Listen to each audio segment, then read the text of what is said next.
Ladies and gentlemen, jangan lupa like, share, dan subscribe ya. Syukron.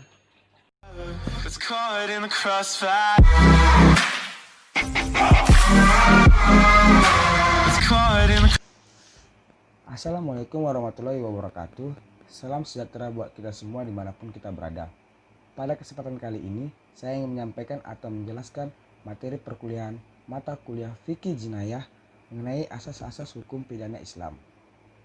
Sebelumnya, saya ingin memperkenalkan diri.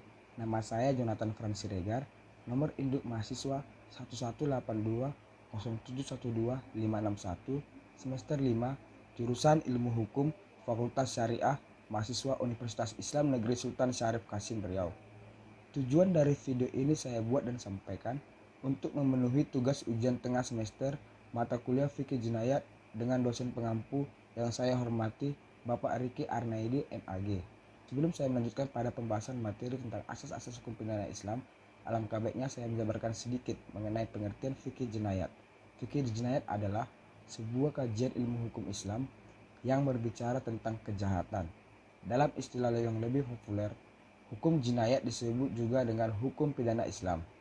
Fikih jinayat sebagai salah satu bidang ilmu fikih yang membahas persoalan tindak pidana beserta hukumannya. Selanjutnya kita masuk pada pembahasan mengenai asas-asas hukum pidana Islam. Yang pertama, asas legalitas. Yang dimaksud asas legalitas adalah asas yang menyatakan bahwa tidak ada pelanggaran dan tidak ada hukuman sebelum ada aturan yang mengaturnya. Asas ini didasarkan pada beberapa ayat Al-Quran sebagai berikut. Quran Surat Al-Isra 17 ayat 15.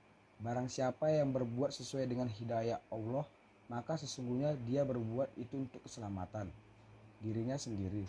Dan barang siapa yang sesat, maka sesungguhnya dia tersesat bagi kerugian dirinya sendiri. Dan seorang yang berdosa tidak dapat memikul dosa orang lain, dan kami tidak akan mengazab sebelum kami mengutus seorang Rasul. Quran Surat Al-An'am 6 ayat 19 berbunyi, katakanlah, siapakah yang lebih kuat kesaksiannya? Katakanlah, Allah. Dia menjadi saksi antara aku dan kamu. Dan Al-Quran ini diwahyukan kepadaku, supaya dengan dia aku memberi peringatan kepadamu dan kepada orang-orang yang sampai Al-Quran kepadanya. Apakah sesungguhnya kamu mengakui bahwa ada Tuhan-Tuhan lain di samping Allah? Katakanlah, aku tidak mengakui. Katakanlah, sesungguhnya dia adalah Tuhan yang Maha Esa, dan sesungguhnya aku berlepas diri dari apa yang kamu persekutukan dengan Allah. Kedua, asas larangan memindahkan kesalahan pada orang lain. Asas ini terdapat dalam beberapa ayat Al-Quran sebagai berikut. Quran Surat Al-An'am 6 ayat 164 terjemahannya, katakanlah, apakah aku mencari Tuhan selain Allah, padahal dia adalah Tuhan bagi segala sesuatu, dan tidaklah seseorang membuat dosa melainkan kemudaratannya kembali kepada dirinya sendiri, dan seorang yang berdosa tidak akan memikul dosa orang lain. Kemudian kepada Tuhanmu lah kamu kembali, dan akan diberitakannya kepadamu apa yang kamu perselisihkan. Quran Surat Al-Fatir 35 ayat 18 yang berbunyi, dan orang yang berdosa tidak akan memikul dosa orang lain, dan jika seseorang yang berat dosanya memanggil orang lain untuk memikul dosanya, itu tiadalah akan dipikulkan untuknya sedikit pun, meskipun yang dipanggilnya itu kaum kerabatnya. Sesungguhnya yang dapat kamu beri peringatan hanya orang-orang yang takut kepada azab Tuhannya, sekalipun mereka tidak melihatnya, dan mereka mendirikan sembahyang. Dan barang siapa yang mensucikan dirinya, sesungguhnya ia mensucikan diri untuk kebaikan dirinya sendiri, dan kepada Allah lah kembalimu. Quran Surat Az-Zumar 39 ayat 7 yang berbunyi, jika kamu kafir, maka sesungguhnya Allah tidak memerlukan imanmu, dan dia tidak meridhoi kekafiran bagi hambanya. Dan jika kamu bersyukur, niscaya dia meridhoi bagimu kesyukuranmu itu. Dan seorang yang berdosa tidak akan memikul dosa orang lain. Kemudian kepada Tuhanmu lah kembalimu, lalu dia memberitakan kepadamu apa yang telah kamu kerjakan. Sesungguhnya Dia Maha mengetahui apa yang tersimpan dalam dadamu. Quran Surat An-Nahl 53 ayat 38. Terjemahannya, bahwasannya seseorang yang berdosa tidak akan memikul dosa orang lain. Quran Surat Al-Mudatsir 74 ayat 38 yang berbunyi, tiap-tiap diri bertanggung jawab atas apa yang telah diperbuatnya. Ketiga, asas praduga tak bersalah. Dari ayat-ayat yang menjadi sumber asas legalitas dan asas tidak boleh memindahkan kesalahan kepada orang lain pada pembahasan sebelumnya. Dapat ditarik juga asas praduga tak bersalah. Seseorang yang dituduh melakukan suatu kejahatan harus dianggap tidak bersalah sebelum hakim dengan bukti-bukti yang meyakinkan menyatakan dengan tegas kesalahan itu. Suatu konsekuensi yang tidak bisa dihindari dari asas-asas praduga tak bersalah atau principle of lawfulness. Menurut asas ini, semua perbuatan kecuali ibadah khusus dianggap boleh kecuali dinyatakan sebaliknya oleh suatu nas hukum. Selanjutnya, semua orang dianggap tidak bersalah untuk suatu perbuatan jahat kecuali perbuatan jahat itu dibuktikan kesalahannya pada suatu kejahatan tanpa ada keraguan. Jika suatu keraguan yang beralasan muncul, seorang tertuduh harus dibebaskan. Konsep ini telah ditetapkan dalam hukum Islam jauh sebelum dikenal dalam hukum pidana positif.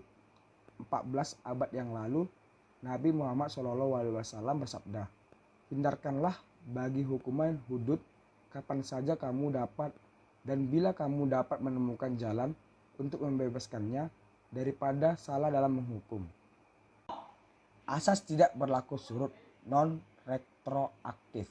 Maksud asas tidak berlaku surut ialah bahwa hukum pidana itu berlaku bagi tindak pidana yang terjadi setelah hukum pidana itu ditetapkan.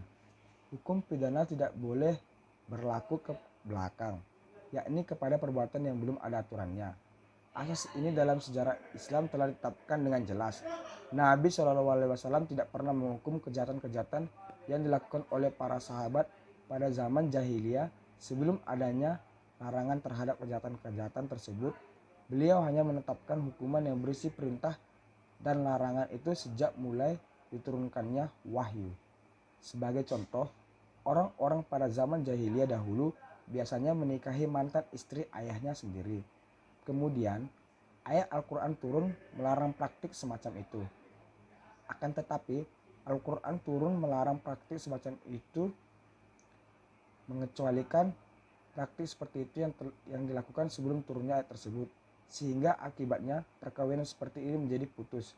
Hanya saja pelakunya tidak dipidana. Allah berfirman dalam Quran Surat An-Nisa 4 ayat 22. Dan janganlah kamu kawini wanita-wanita yang telah dikawini oleh ayahmu terkecuali pada masa yang telah lampau. Sesungguhnya perbuatan itu amat keji dan dibenci oleh Allah dan seburuk-buruknya jalan yang ditempuh. Orang-orang jahiliyah dahulu juga ada yang menikahi 2 orang wanita atau lebih yang bersaudara pada waktu yang sama. Al-Quran turun melarang praktik semacam ini.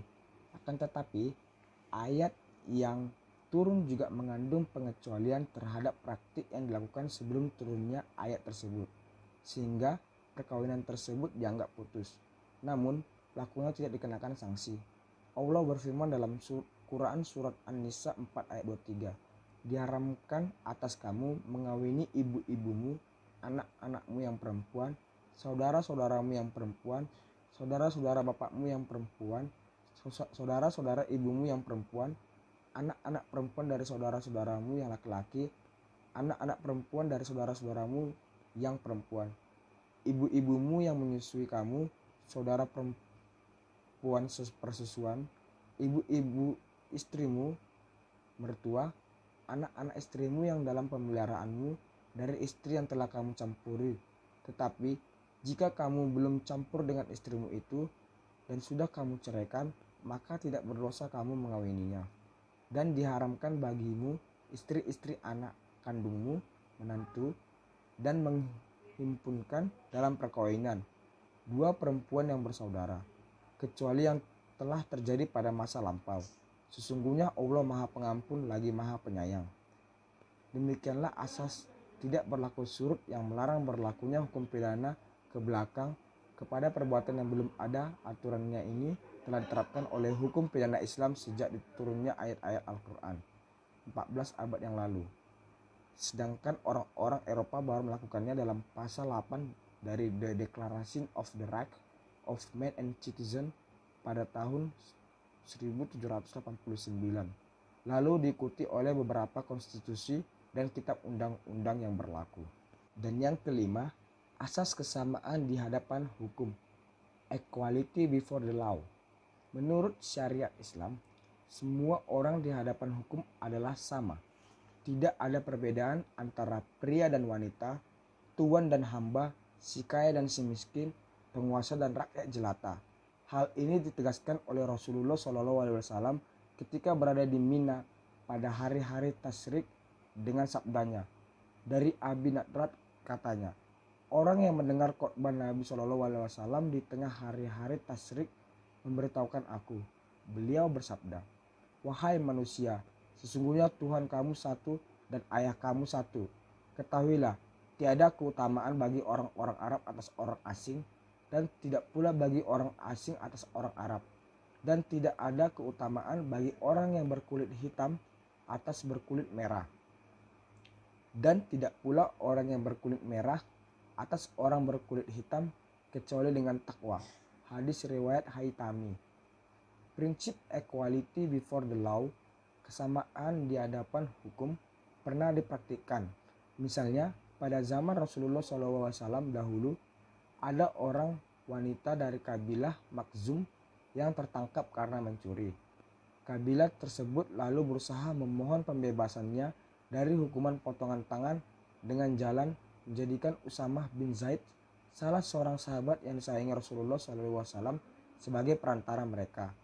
Rasulullah SAW menolak permohonan tersebut dengan murka seraya berkata, sesungguhnya yang menghancurkan orang-orang sebelum kamu adalah jika mencuri itu orang yang mulia, mereka membebaskannya, dan jika yang mencuri itu orang yang hina, mereka menjatuhkan hukuman yang had atau potong tangan atasnya.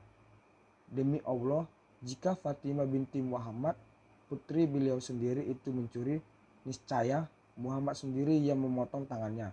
Hadis riwayat Bukhari. Sekian dari penjabaran materi mengenai asas-asas hukum pidana Islam yang saya sampaikan. Saya mohon maaf apabila ada kesalahan penggunaan kata atau kalimat yang saya sampaikan karena saya dalam proses belajar. Terima kasih.